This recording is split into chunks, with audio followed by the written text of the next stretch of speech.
Welcome back to the Red Dice Diaries, and today I'm going to be talking a little bit about some dungeon creation software that I got recently after backing it on Kickstarter. And now we record about a week ahead, so I'll have been playing around with this for about a week by the time this episode goes out. And I'm of course referring to Dungeon Alchemist, but we'll get on to talking more about it after the music.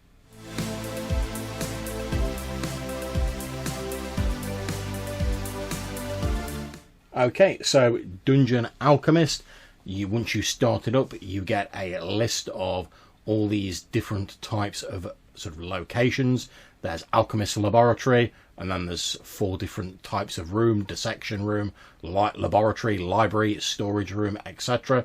You get Castle, Crypt, Festive, which has Gingerbread House, Mansion, Tavern and Village, and they all have their own sort of sub-menus of rooms. So for instance, the Village has Alley, Bakery, Cemetery, Farmstead, etc, etc.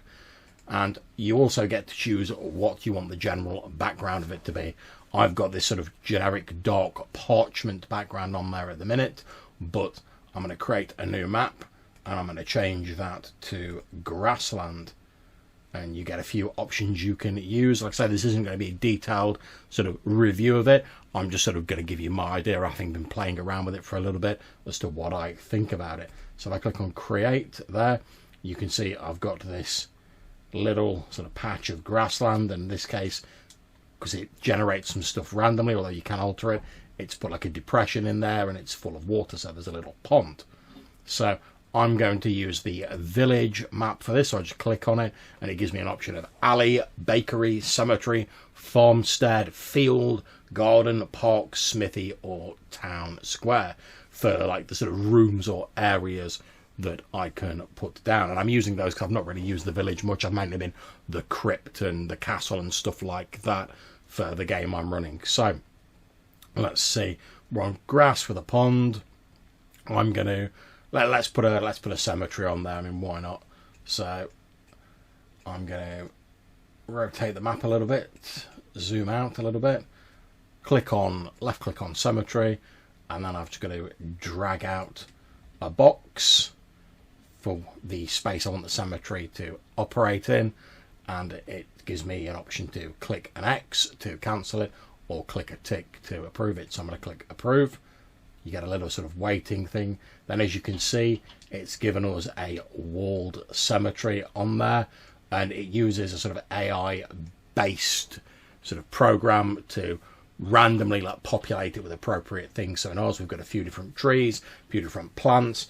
There's like a large sort of Celtic cross, and there's an archway on the eastern side of it. However, if I don't want that, I can just sort of select any of the objects that already exist, and it gives me the option to resize it by clicking on one of these, so I can make it smaller or bigger. I can rotate it using this, although sometimes they sort of bump into each other and it won't rotate fully.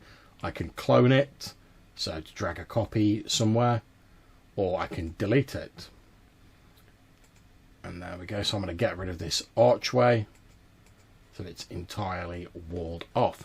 There's also a place objects menu where you can select from a number of sub-menus, and it allows you to add items in.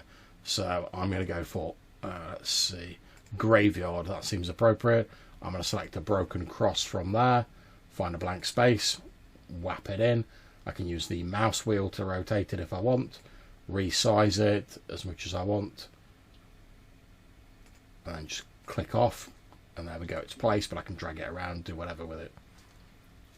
We also get some cool tools like place floor tiles, where you can click on an existing room and you can change the floor tiles. So I could put some stone tiles in there. You've got an option to replace the walls, so I could go for natural and I could go for a hedge, and if I click on that room, there you go, it replaces all the stone walls with a low-lying hedge, which looks much more open and natural. But I could replace it with like a bigger hedge if I want, whatever you fancy. You get an option to put doors in, so if I wanted to put an archway back in to the hedge, I could do. You get various objects, as I've said.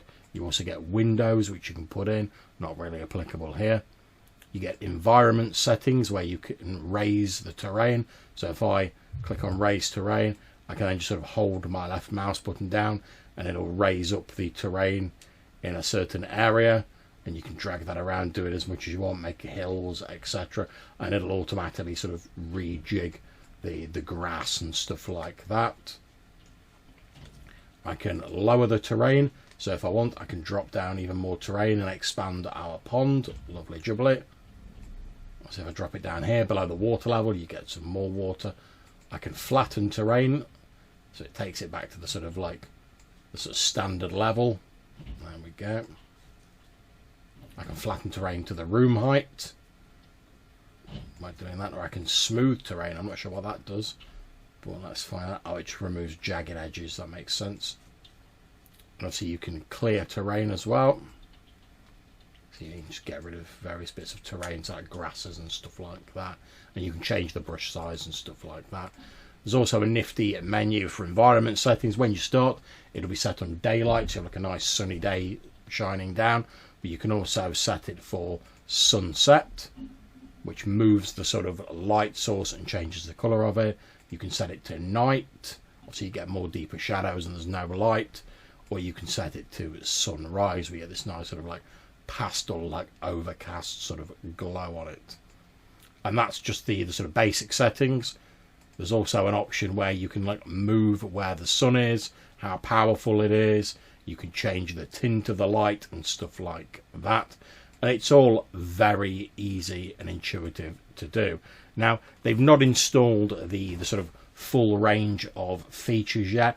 One thing I was sort of lamenting the lack of a little bit is a sort of more natural way to do like caverns, since they feature quite heavily in most sort of Dungeons and Dragons based games. So I would have liked to have seen some support for them in the initial sort of game, but I say game, the initial application, but I expect that's going to come along later. There are a lot of stretch goals that haven't been implemented yet, and I presume the game will update automatically on Steam. And I apologise, I keep calling it a game. It's just because Steam refers to everything as a game and it's locked into my head. So what can you do?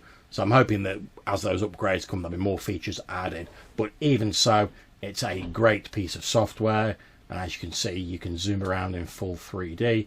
You also have an option up here in the top right where you can switch on it and get like a completely overhead top-down mode. You can also get a sort of slightly 3D mode, which is what I used for my maps, and it gives you that sense of it being 3D, but still it's an overhead view. Or you can get the sort of isometric 3D view. If you go to export menu, it gives you an option to export it for Foundry, Fantasy Grounds, Roll20, and a universal VTT export. So all of that's pretty much already covered. However, I didn't really know what sort of Owlbear Rodeo's thing was, and it's fairly simple. So I went just for image only, and obviously you can tell it whether you want the grid to be included and stuff like that, but that seemed to work really well. And that does the sort of overhead, slightly 3D view, although you can change that so you just get the sort of orthographic or entirely top-down view, depending on what you want. And I found this software worked brilliantly. It let me knock up a level of a sort of underground church or dungeon in my campaign in about 5 seconds. And obviously I just then went back, tweaked the objects a little bit, wrote my notes as to what was in the dungeon, like Stockton, etc. Obviously it doesn't allow you to put monsters and stuff on it. It's just a mapping piece of software. It's not actually a VTT, but I found it very intuitive to use.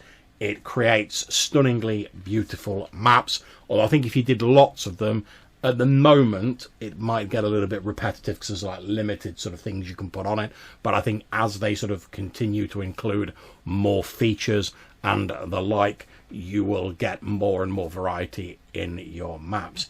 Either way, I think certainly for the amount I paid for it, it wasn't particularly expensive. It's on Steam Early Access for like £32 in UK money at the moment. And for what you get, it's a pretty good bargain, by my sort of opinion. So, you know, if you're interested in a sort of dungeon mapping program that's very intuitive, uses this AI to sort of auto-populate stuff, but still gives you a fair degree of customization, I would highly recommend checking out Dungeon Alchemist. I don't regret backing it on Kickstarter one bit, and I'm looking forward to seeing what they do with it in the future and how they expand it.